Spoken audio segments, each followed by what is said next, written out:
Efendim Geniş Açı'dan hepinize merhabalar. Geniş Açı'da yeni bir konu ve konukla karşınızdayız. Malumunuz teknoloji hayatımızın artık olmazsa olmazlarından bir tanesi.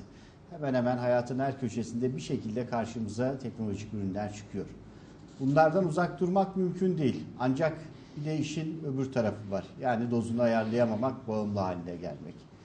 İşte bugün özellikle çocuklar açısından, ergenler açısından, gelişme çağındaki bireyler açısından teknolojik bağımlılıktan uzak durmanın yollarını konuşacağız. Eğer çocuğunuz bir bağımlıysa bunu nasıl fark edebilirsiniz onu da. Denizli Milli Eğitim Müdürlüğü Rehberlik Araştırma Merkezi PDR Bölüm Başkanı Sayın Ahmet Urhan bizlerle birlikte. Hocam hoş geldiniz. Hoş bulduk. Ben konuya bir giriş yaptım. Önce bir teknoloji nedir herhalde? Teknolojiyle insanın bağlantısını, sosyal hayatımızdaki yerini biraz irdelemek gerekiyor. Onu konuşmak gerekiyor sanırım. Evet. Eğitimde de faydalanılan unsurlar var. Evet, birçok açıdan teknoloji hayatımızda vazgeçilmez arasına girdi. Evet. Artık herkesin bir cep telefonu var. Hı-hı. Neredeyse cep telefonu kullanımı yaşıyor. Artık okul öncesi döneme kadar düşmeye başladı. Okul öncesi çocuklarda bile elinde cep telefonu görebiliyoruz. Teknoloji tabii sadece telefon, televizyon, bunların yanı sıra internet, bilgisayar, hayatımızı kolaylaştıran birçok unsur. Hayatımızı kolaylaştırdığı gibi bunun kullanımını iyi ayarlayamadığımızda, fazla vakit geçirdiğimizde, özellikle internet kullanımında olumsuz sonuçlara sebep olabiliyor. Bunun bağımlılık olarak bir sınıflaması da var, teknoloji bağımlılığı diye. Nasıl ki işte alkol, uyuşturucu maddeler bağımlılık yapıyor. Bunlara genel olarak kimyasal bağımlılık diyebiliriz. Bunların fark edilmesi daha kolay, tespit edilmesi daha kolay oluyor. En azından kişi bunu kendisi de farkına varabiliyor. Ben bunun bağımlısıyım, artık bundan kurtulamıyorum diyebiliyor. Peki internet bağımlılığının bu sınıflama içerisinde nereye koyacağız? Bunu biz daha çok eylemsel bağımlılık olarak adlandırıyoruz. Eylemsel bağımlılık nedir? Daha çok işte alışkanlıklarla ortaya çıkan, kullanılmadığında, eğer o teknolojik ürüne ulaşamadığımızda, yoksunluk belirtileri göstermeye başladığımızda biz buna teknoloji bağımlılığı olarak adlandırabiliriz. Tabii kullanım açısından belli sınırlamalar olması gerekiyor. Hayatımızın vazgeçilmezi olmaya başladığında, şöyle örnek vereyim, telefonu evde unuttuğunuzda eğer hissettiğiniz rahatsızlık düzeyi çok yüksekse siz bu açıdan baktığınızda telefona bağımlı hale gelmeye başlamışsınız diyebiliriz. Tabii baktığımızda bu hayatımızı olumsuz etkilemeye başlayabiliyor. Peki teknoloji bağımlılığına daha çok kimler yatkın diye sorduğumuzda ya da kimler buna bağımlı hale gelebilir diye düşündüğümüzde daha çok işte içe kapanık, sosyal açıdan çok fazla çevresi bulunmayan kişiler biraz daha bu anlamda risk altında. Tabii çocuklarımız açısından değerlendirdiğimizde çocuklarımız açısından da risk yüksek. Çünkü artık günümüzde çocukların yemek yedirirken bile işte bir önüne telefon koyma ya da bir televizyonun karşısına oturtup yemek yedirme gibi davranışlarda bulunabiliyor velilerimiz. Tabii adeta bir hipnoz malzemesi değil mi? Evet, yani işte sessiz dursun, ağlamasın da ya da yemeği yeterince yesin de gerisi çok önemli değil diye bakılıyor. Halbuki oradan itibaren çocuk bunu alışkanlık haline getirmeye başladığında ilerleyen zamanlarda özellikle ortaokul, lise döneminde çocuğu televizyonun karşısına kaldıramıyorsunuz ya da bilgisayarın başından kaldıramaz hale geliyoruz. O açıdan baktığımızda aslında bunun bağımlılık olmadan önce ki müdahaleler bizim o bağımlılığı engellememizde etkili yöntemler olacaktır. Yani çocukluktan itibaren çocuğun bu tarz aletleri kullanmasını doğru bir şekilde bilinçlendirmek, sınırlamaları doğru bir şekilde koymak, internetin nasıl kullanılacağını öğretmek, cep telefonunun nasıl kullanılacağını, ne amaçla hayatımızda olduğunu öğretmek etkili yöntemlerden bir tanesi. Eğer biz çocuğa işte vakit geçirsin diye sürekli telefonla eline telefon veriyorsak, işte biraz sessiz dursun diye bilgisayarın başına oturmasına, saatlerce orada vakit geçirmesine izin veriyorsak, bir süre sonra özellikle dediğim gibi lise döneminde, üniversite döneminde çocuklar artık bundan vazgeçemez hale geliyor ve bu bağımlılığa dönüşüyor. Mesela üniversite öğrencileriyle ilgili yapılan bir araştırma var. Üniversite öğrencilerinde işte bağımlı olarak düşündükleri öğrencilerin %74'ü teknolojik ürüne ulaşamadığında bir rahatsızlık duyduğunu, bu ürünsüz yapamadığını, özellikle internet konusunda internet olmadan yapamadığını belirtiyor. Bağımlı olmayanlarda ise bu oran %30 civarında. Bu açıdan baktığımızda bu bağımlılığın önüne geçmenin en güzel yöntemi baştan itibaren bunun kullanılmasındaki bilinçliliği arttırmak. Tabii bu ilk başta birey olarak, kişi olarak hem anne babaların kendisinde uygulaması gereken hem bizlerin, herkesin kendisinde uygulaması gereken bir şey. Şimdi herkesin artık hayatında telefon, internet çok rahat ulaşılabilir bir konuma geldi. Onda geçirdiğimiz vakit süreler uzamaya başladı. Bazen işte şöyle birkaç dakika bakayım diye başına geçtiğinde bile kişi 1 saat, 2 saat farkında olmadan onun başına vakit geçirebiliyor.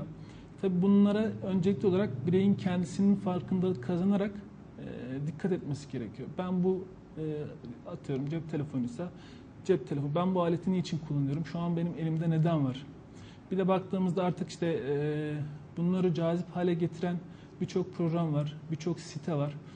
Bu sitelerin kullanımı insan vakitin nasıl geçtiğini bile anlayamıyor. Ve çok yaygın. Artık İnsan şimdi öğrenmeye meraklı. Tabii teknolojinin o sınırsız dünyasında da her gün bir yenilik var. Aslında cezbeden, onu yakalayan unsur da galiba bu. Evet. İnsanlar yeni bir şey görmek, yeni bir şey duymak, öğrenmek adına faydalı veya faydasız bu filtreden geçirmeden adeta saldırıyorlar. Öyle artık baktığımız yani ev gezmeleri bile ortadan kalkıp artık internet üzerinden konuşmak olacak neredeyse. Evet. O duruma gidiyor gibiyiz. Tabii baktığınızda eğitim açısından değerlendirdiğinizde de buna bir sınır getirilmesi, bunun belli kurallar çerçevesinde olması önem taşıyor. Neden? Çünkü baktığınızda biz bunu daha çok hangi amaçla kullanıyoruz? Daha çok vakit geçirmek amacıyla kullanıyoruz. Halbuki bizim vaktimiz değerli. Yani hem çocuklarımızın değerli hem kendi vaktimiz değerli. Atıyorum en basitinden aile ortamında yapacağınız hoş bir sohbet çocuğa sosyal anlamda birçok şey katabileceği gibi çocuğun ileriye dönük hayatına da çok önemli katkılar sağlar. Artı kişinin kendisine yani yetişkinlere de çok önemli dönükler sağlar. En azından o iletişim sayesinde ev ortamında aile bireylerinin neler yaptığı, diğerlerinin hali, durumu nedir ne değildir, birbirleriyle konuşmaları, birbirlerine iletişimde bulunarak alışverişte bulunmaları birçok açıdan katkı sağlar. Dediğim gibi çocuğun da sosyalleşmesi açısından katkı sağlar. Evet, hani ama kaliteli zaman geçirme diyoruz mesela. Ama siz çocuğu soyutlarsanız yani kendinizden, aile yapısından, toplumdan soyutlarsanız böyle bir imkanı tanıyamazsınız. Olmuyor. Baktığınızda anne baba eğer o ortamı oluşturmayıp kendisi de işte bilgisayarın başında ya da televizyonun başında vakit geçiriyorsa aile içinde bile kopukluklar oluşmaya başlıyor. Yani eşler arasında olsun, eşlerin çocuklara yönelik olsun. Baktığınızda o iletişim kalitesi düşüyor. Bu anlamda değerlendirdiğimizde teknolojik ürünler hayatımıza zarar veriyor. Tabii diğer kısımlar da var. Mesela kontrol edilmesi zor bir olan. Sanal alem dediğimiz hani adı üstünde sanal yani bir gerçekliği sınırlı olan bir şey. Kontrol etmemiz de çok da mümkün olmuyor. Yani çok iyi, güzel yayınlara da ulaşabiliyorsunuz. Art niyetli, kötü, olumsuz yayınlara da ulaşılıyor. En basitinden bir video, yani çocuğun izlememesi gereken bir videoyu çocuk oyun oynamak için girdiğinde, açtığında onu görebiliyor. O açıdan bile değerlendirdiğimizde aslında zararları ortaya çıkabiliyor. Ben mesela bu noktada bir iki istatistik veri hatırlatayım. Amerika Birleşik Devletleri'nde bir araştırma yapılmış mesela. Tüm televizyon programlarının 2/3'ünde saldırganlık unsurunun yer aldığı ortaya çıkmış. Bugün bakıyoruz ki çocuk kanalları var mesela televizyonlarda. Ancak içeriye baktığımızda kahramanların hepsi birbirini öldürmekle meşgul veya birbirine zarar vermekle, birbirini yenmek için büyük bir çaba harcamakta. Çocuk tabii burada çocuğun değer yargıları da yeni oluştuğu için karakter gelişimi farklı algılara yol açıyor galiba, değil mi? Evet, yani baktığınızda mesela çizgi filmlerde bile bazen işte bakıyorsunuz karakter 10 katlı bir yerden düşüyor ama hiçbir şey olmuyor. Çocuklar bunu zaman zaman algılayamıyor. Hatta bir ara haberlere çıkmıştı. İşte bir tane çizgi film var. Evet. Pikachu diye, belki hatırlarsınız, Pokemon'lar diye.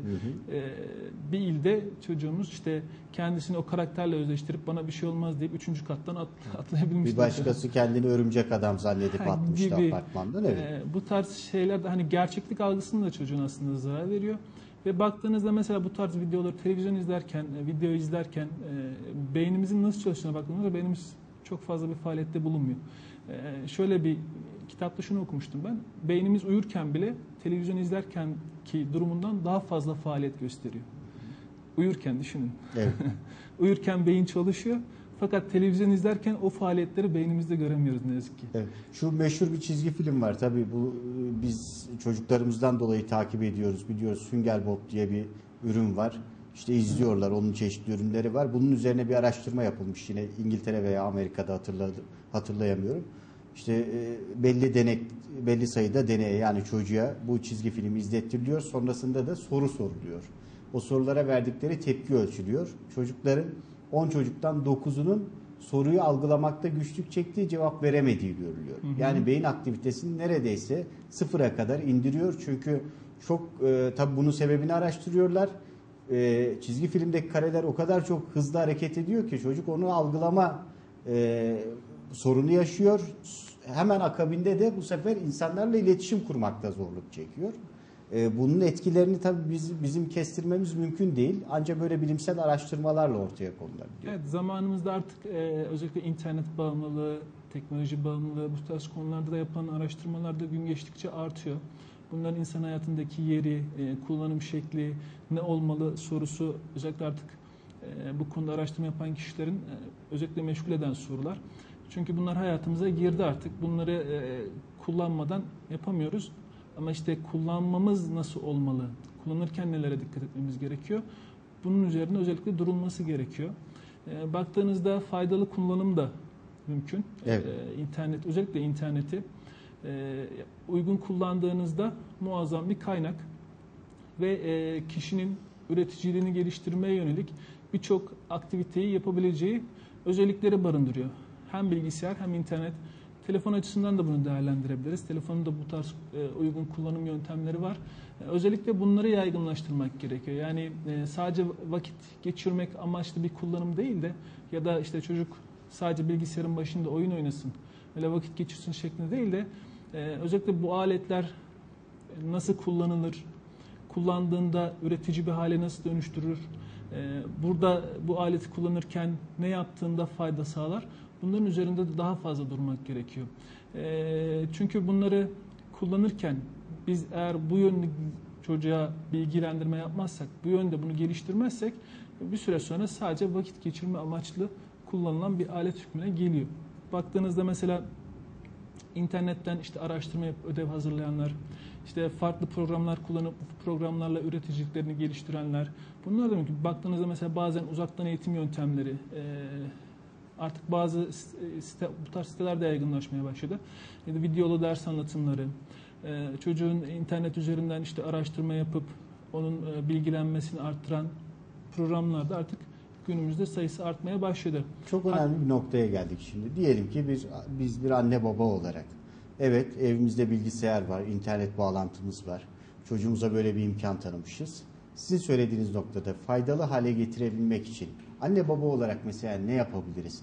Çok fazla belki biz kendimiz de anlamıyor olabiliriz bilgisayardan, internet ortamından. Çocuğu nasıl yönlendirebiliriz? Mesela ona bir ödev mi vermek lazım? Bir ilgi alanı mı açmak lazım? Bir sorumluluk mu yüklemek lazım? Ne önerirsiniz?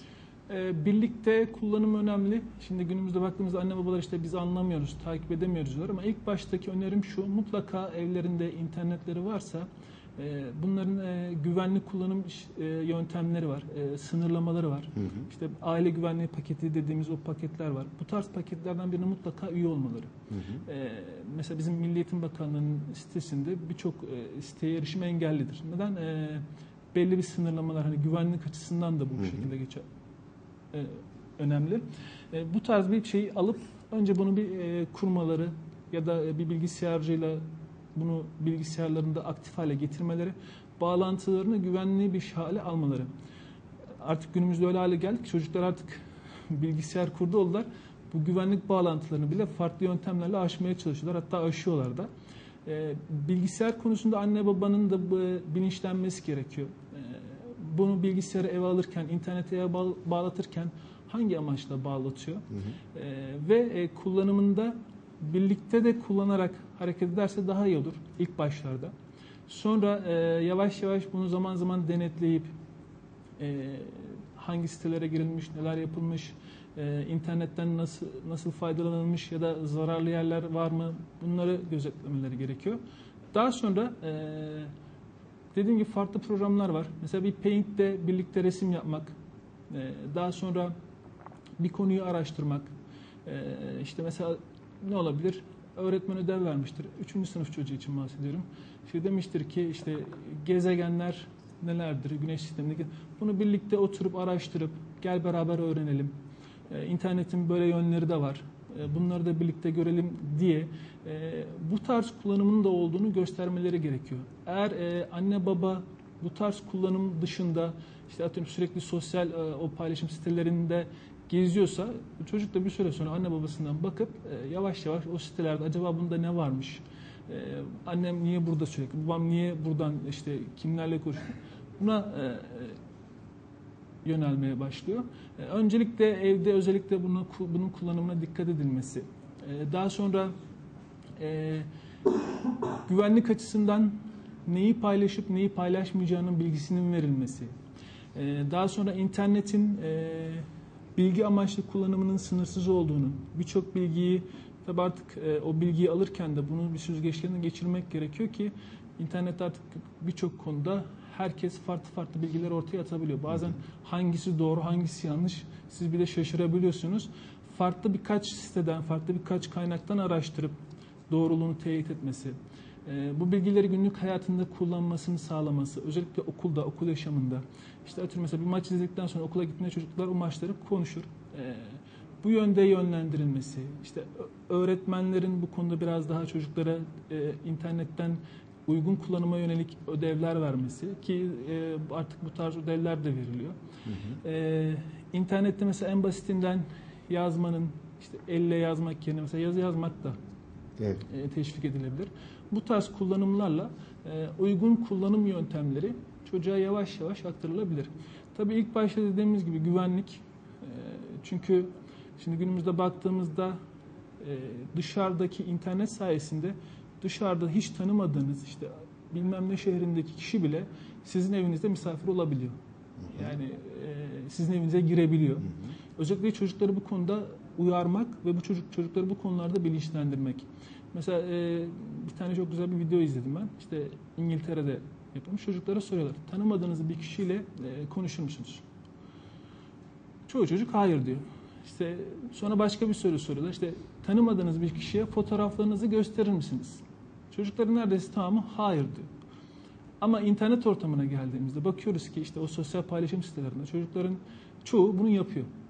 Büyükler de yapıyor, çocuklar da yapıyor. Özellikle bu konulara gösterilmesi, bunların anlatılması, hani o güvenlik sağlandıktan sonra da ilk başta belirttiğim o uygun kullanımın çocuklara gösterilmesi, bu bizim teknolojiden faydalanma yüzdemizi arttıracaktır. Şimdi büyükler yapınca çocuklar için de doğal olan buymuş gibi bir yargı oluşuyor. Evet, model çok önemli bu anlamda. Söz gelimi mesela artık çocuklar neredeyse okuma yazmayı öğrenmeden bir tableti kullanmasını öğreniyorlar. Mesela teknolojiyle çok çabuk tanışıyorlar. Geçenlerde yine bir arkadaşımızla sohbet sırasında evde ben televizyonu yasakladım çocuklar yüzünden dedi. Peki gelişmeleri nasıl takip ediyorsunuz? Mecbur kalırsak internet ortamından ulaşmaya çalışıyoruz dedi. Çocuklar daha okuma yazma bilmiyor. Tabii orada şöyle bir durum söz konusu. Algı meselesi. Çocuk her şeyi eğer görsel olarak sadece şeklen öğrenmeye başlarsa bu sefer bütün duyularını da tek tek yitirmeye başlıyor. Çok basit bir olgu. Mesela hayatında ilk defa muzu bir televizyonda, bir çizgi filmde, o ortamda gördüğünü düşünelim. Bir muzun tadını bilmiyor, nasıl bir şey olduğunu bilmiyor. Sadece oradaki şekille algılıyor ve onun için çok sıradan bir şey oluyor bu. Diğer unsurlar da öyle. Yani hayatta erişmek, ulaşmak, hayatta o anlamda, pozitif anlamda işte sevmek, oradan enerji almak gibi bu duyularını da çocuk yitirmeye başlıyor. Çünkü ilk karşılaşması çok önemli burada. Çok sıradan, çok banal bir karşılaşma. Onun için her şey tek düze, monoton, belki tek renk. Çocuk zamanla bu psikolojinin içine itiliyor. Onun için anne babaların çok dikkatli olması gerekiyor. uygun kullanım dediniz mesela. Çocuk ister istemez albenisi yüksek olan sitelere giriyor. Oyunlar oynuyor. Mesela işte o biraz önce bahsettiğim araştırmanın bir başka unsuru, bu oyunlarda, televizyon şovlarında saldırganlar genellikle cezalandırılmıyor. Bu demek oluyor ki çocuk saldırganlığı baskın karakter olarak algılıyor ve bunu hayatına uygulamaya çalışıyor. Arkadaşlarıyla tartışmaya başlıyor, arkadaşlarına şiddet uygulamaya başlıyor, büyüklerine baş kaldırmaya başlıyor vesaire. Daha isyankar, daha fazla kuralları yıkmaya çalışan bir karakter oluşmaya başlıyor. Şimdi düşünelim ki internette birçok savaş oyunu var şu an. Yani çocuklar sürekli onlara dalıyorlar. Başka yolu yok mu? Var. Kelimatör diye bir oyun da var mesela internette. Bir anne baba belki çocuğunu yanına alıp çocuğa bu siteyi kullan, bu programa bak, bu oyunu oyna desen oynamayabilir. Ama siz eğer ilgi alanını değiştirme yönünde eşlik eder, çaba gösterirseniz o zaman bazı şeyleri aşabilirsiniz. Mesela müzik videolarının 1/4'ünde saldırganlık veya silah taşıma gibi bir unsur olduğunu bu araştırma ortaya koymuş. Biz farkında bile değiliz mesela. Yasaklanan klipler var o anlamda. Evet. Yani bir tane klipte araçta, üstü açık araçta ayağa kalkıp gaz pedalına taş koyup bir süre sonra kazalara sebep olmuş. İnsanlar denemeye başlamış bunu. O klip bir süre sonra yayından kaldırıldı, yasaklandı. Bu da Amerika'da olan bir olay. Tabii komple kaldırdı dediniz, televizyonu yasakladı dediniz. Tabii bu tek bir çözüm değil. Çünkü siz yasak koyduğunuzda yasaklar ister istemez insana cazip geliyor. Acaba merak ediyor ne olur diye. Komple yasak koymak çok da mantıklı bir davranış değil. Engelleme açısından, teknoloji bağımlılığı engelleme açısından son çare olarak kullanılabilir mi? Tabii ki kullanılabilir ama öncesinde işte dediğim gibi sınırları iyi koymak. Mesela 0-2 yaş çocuklarda kesinlikle bu tarz aletleri izlettirmemek, işte cep telefonu önüne koymamak, bilgisayarın karşısında bilgisayarı göstermemek ya da televizyon karşısında oturup izletmemek gerekiyor. İlkokul öncesi dönemde bunu işte yarım saatte sınırlayabilirsiniz. Bir yarım saatlik, tabii o programın içeriğini de biliyorsanız eğer, programlarda ona göre takip etmek gerekiyor. Özellikle çocuk programlarına. İlkokul ve ortaokul döneminde bunu bir saate uzatabiliriz. Bir saat civarında vakit geçirmesi uygun gözüküyor. Lise döneminde de 2 saat civarında, tabii bunu esnetebiliriz. Özellikle okul dönemlerinde sınırlamalara gidilebilir. Tabii komple kaldırmak yerine siz bu tarz bir imkan sunduğunuzda çocuğunuza en azından orada ne olduğunu, nasıl kullanıldığını bilecektir. Çünkü şöyle de bir durum var. Komple kaldırdığınızda, interneti yasakladığınızda işte normal sosyalleşme açısı akranları, diğerleri buna girdiğinde ya da internette dolaştığında çocuk bundan mahrum kalacak. En azından nasıl kullanıldığını öğrenmesi açısından da bu gerekiyor. Nasıl kullandığını bilemeyecek. O açıdan baktığımızda hani süre olarak sınırlar koyarak çocuğun bu aletlerle tanışmasını sağlamak önemli. Hani oturup saatlerce izlemesinden ziyade bu şekilde sınırlamalar çocuğun hem o aletle tanışmasına hem teknolojiyle tanışmasına katkı sağlar. Hem de ilerleyen dönemlerde o teknoloji bağımlılığı dediğimiz bağımlılığın önüne geçmemizde bize katkı sağlar. Mesela 2 yaşına kadar olan çocuklarda fazla televizyon izlemek, bilgisayar, teknolojik ürünlerle haşır neşir olmanın epilepsiyi, yani SARA hastalığını tetiklediğine dair iddialar var. Bugüne kadar yapılan araştırmalarda bazı bulgular var. O yüzden anne babalar özellikle bu konuda çok dikkatli olmak zorundalar. Evet. Çok önemli bir unsur. Çünkü çoğu zaman sizin de biraz önce belirttiğiniz gibi sırf onları oyalamak adına bir televizyon açıp bırakmak, efendime söyleyeyim herhangi bir bilgisayar ekranının karşısına koymak, oradaki ister istemez çocuk oradaki o ışıkların, renklerin sürekli değişmesine odaklanıyor. Ancak bu çok zararlı bir unsur çocuk açısından. Lütfen bunu göz ardı etmesinler. Bu uyarımızı dikkate alsınlar. Bunun mesela ya nasıl bir zararı olabilir diye düşünüyorlarsa, bir migren hastasının sürekli parlaklığı değişen, sürekli renkleri değişen, çok hızlı hareket eden bir görüntüyü izlediğinde baş ağrılarının arttığını çoğunuz bilir. Sorun, onlar size söylerler. Onlardaki etkinin kat kat fazlası çocukta oluşuyor ama çocuk bunu dışa yansıtamıyor küçük olduğu için. Yani, İlerleyen zamanda büyük sorunlara yol açabiliyor. Teknoloji bağımlılığı, yani fiziksel belirtileri de var. Evet. Göz altlarında morarma, gözlerde kızarıklık, ellerde sürekli kaleye tutmaktan kaynaklanan kaslarda zayıflık, uykusuzluk, gece geç saatlere kadar televizyonun ya da işte internetin başında vakit geçirmesinden kaynaklanan işte gözlerdeki rahatsızlıklar, bunların hepsi fiziksel belirtileri arasında yer alıyor. Yani bunlardan da bir sınıflaması var bağımlılık açısından değerlendirdiğimizde. Bunları başka nasıl açabiliriz onu da konuşacağız. Kısa bir ara vereceğiz. Onun hemen ardından yine söyleşimiz devam edecek. Çoğu evde birden fazla televizyon var. Hatta bilgisayar da öyle. Artık mobil iletişim de kolay. Hemen hemen herkesin elinde bir cep telefonu. Oradan bir şekilde sanal alemde. Peki doğrusu bu mu? Nasıl olmalı? Onu da konuşacağız. Hepsi ikinci bölümde. Lütfen bizden ayrılmayın.